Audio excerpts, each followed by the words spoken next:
এখন তো পাকা তালের সিজন। এইভাবে একবার পাকা তালের রেসিপিটা বানিয়ে দেখবেন, আশা করি সবাই খুব ভালোবাসবে এই রেসিপিটা খেতে। সবাই জিজ্ঞাসা করবে কিভাবে তৈরি করলে, আর একবার খেলেই তো বাহবা জানাবে, একদম আমি গ্যারান্টি। তো বন্ধুরা, এই রেসিপিটা বাচ্চা থেকে বড় সবাই কিন্তু খুব পছন্দ করবে। তো বন্ধুরা, তোমরা ফার্স্ট থেকে লাস্ট পর্যন্ত ভিডিওটা দেখতে থাকো আর সব কিছু পরিমাণ মতো দেখে নাও কিভাবে কোনটা দিচ্ছি। তো hello friend, welcome back to my new video. তোমাদের ফুড বাঙালিতে ওয়েলকাম। আজকে করব পাকা তালের পিঠে। দেখো, এখানে নিয়েছি 1 বাটি সুজি, 1 বাটি তালের মাড়ি নিয়েছি, আর 1 কাপ জাল দেওয়া দুধ নিয়েছি, ঠান্ডা করে নিয়েছি সেই দুধটা। দেখো, এখানে এবার তালের মাড়িটা দিয়ে দিয়েছি, কিছুক্ষণ ফুটিয়ে নিয়েছি। এখানে দিচ্ছি সামান্য পরিমাণে 1 চিমটি লবণ দিচ্ছি। তার জন্য আরেকটু ভালোভাবে ঘেঁটে দিচ্ছি। এটাকে বেশ, তালের মাড়িটাকে বেশ গরম করে নিতে হবে। আর ওই যে জাল করা দুধটা আগে থেকে ঠান্ডা করে রেখেছিলাম, সেই দুধটা এরপর দিয়ে দিতে হবে। আর এটা ঘনভাবে দুধটা রেখেছি। এটা তোমরা পাউডার দুধ হিসেবেও করতে পারো, বা তোমরা এখানে গরম জল দিতে পারো, তারপরে পাউডার দুধ দিয়ে দিতে পারো। আমি এখানে গরুর দুধই মোটা করে জাল করে ব্যবহার করেছি। এবার মাড়িটার সাথে এই দুধটা ভালোভাবে মিক্স করে নিতে হবে।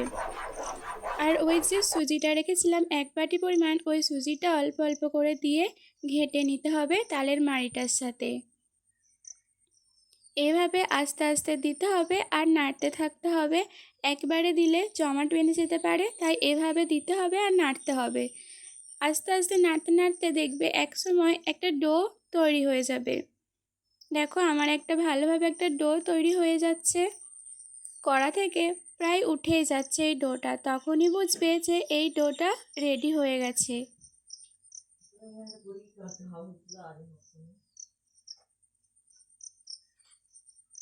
এরপর আমি থালাতে রেখে এবার ঠান্ডা করতে দিচ্ছি।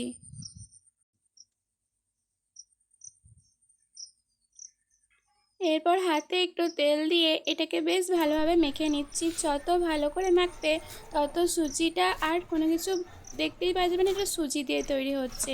সুজিটা একেবারে পুরো মিশে যাবে এই মাখার সাথে সাথে। একটা ডোয়ের মতন তৈরি করতে হবে, মসৃণ ডোয়ের মতন। দেখো, আমার খুব ভালোভাবে একটা ডো রেডি হয়ে গেছে।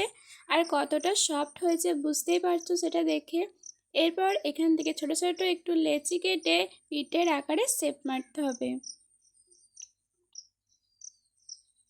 ফার্স্টে একবার গোল করে নেবে, তারপরে লম্বাটে ধরনের করে নেবে। এটা কিছুটা দুধ পুলির মতন দেখতে হবে, তবে ওটাই অনেকটা ছোট ছোট হয়, তবে এটা একটু বড় বড় করতে হবে। খেতে কিন্তু ভারী সুন্দর হয়েছিল, একটাও ভেঙে যাবে না, আর দেখতে ঠিক এমনটাই থাকবে। একে একে দেখো, আমি সব কটা এভাবে বানিয়ে নিচ্ছি। দেখো, আমি সব কটা কিন্তু বানিয়ে নিয়েছি, আর একটাও কিন্তু একটার গায়ের ওপর লাগেনি, একেবারে পুরো ঝরঝরে টাইপেরই আছে।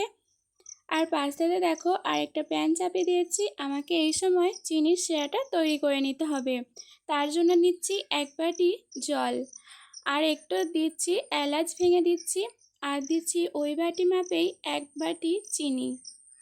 চিনিটা রসটা বেশিক্ষণ ফোটানোর দরকার নেই, জাস্ট চিনিটা একটু গলে যাবে তখনই চিনির রসটা নামিয়ে নিতে হবে। দেখো, আমার চিনিটা কিন্তু গলে গেছে, এই সময় আমি চিনিটা নামিয়ে নিয়েছি। এরপর আগে থেকেই তেলটা গরম করতে দিয়েছিলাম। এরপর ছান্তার সাহায্যে এভাবে সব কটা পিঠা একেবারে দিয়ে দিচ্ছি। লো ফ্লেমেই করবে, এটা হাই হিটে করবে না কখনোই, তাহলে পুড়ে যেতে পারে। আমি লো ফ্লেমে একটু ব্রাউন ব্রাউন কালার যখনই চলে আসবে তখনই তুলে নেব। দেখো, হালকা ব্রাউন ব্রাউন কালার কিন্তু চলেই এসছে। এরপর তেল থেকে তুলে সরাসরি চিনির রসে দিয়ে দিচ্ছি। ভালোভাবে ডুবিয়ে দিতে হবে, তবেই কিন্তু চিনির রসটা ঢুকবে পিঠেগুলোর মধ্যে।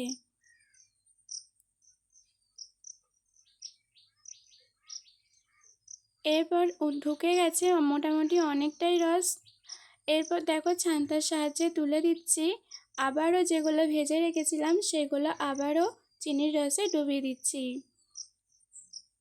দেখো ফাইনাল লুকটা কত রসালো আর খেতে কতটা ইয়ামি ইয়ামি লাগছে, একটাও কিন্তু ভেঙে যায়নি, গলে যায়নি।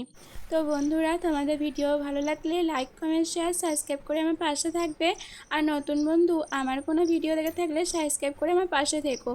তো বন্ধুরা, তোমাদের রেসিপিটা কেমন লাগলো অবশ্যই জানিও। এরকম নিত্য নতুন রেসিপি দেখার জন্য পেজটাকে অবশ্যই সাবস্ক্রাইব করে রাখবে। তো বন্ধুরা, আজকে এই পর্যন্তই। সবাই ভালো থেকো, সুস্থ থেকো। আজকের মতন টাটা।